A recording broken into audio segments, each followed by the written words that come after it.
Hi, it's Laura with WTI, and I've got a sure way that you can have a good night's rest, whether you're traveling, you have unexpected guests, or maybe you're even going camping. That's going to be with this inflatable mattress. This is the Englander, and this is the queen size satin top bed.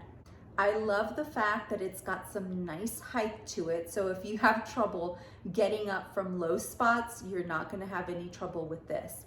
Now, the best part of this mattress is this satin top that it has. It makes resting on it so nice and comfortable. I felt like I didn't even need sheets on it because it is so luxurious.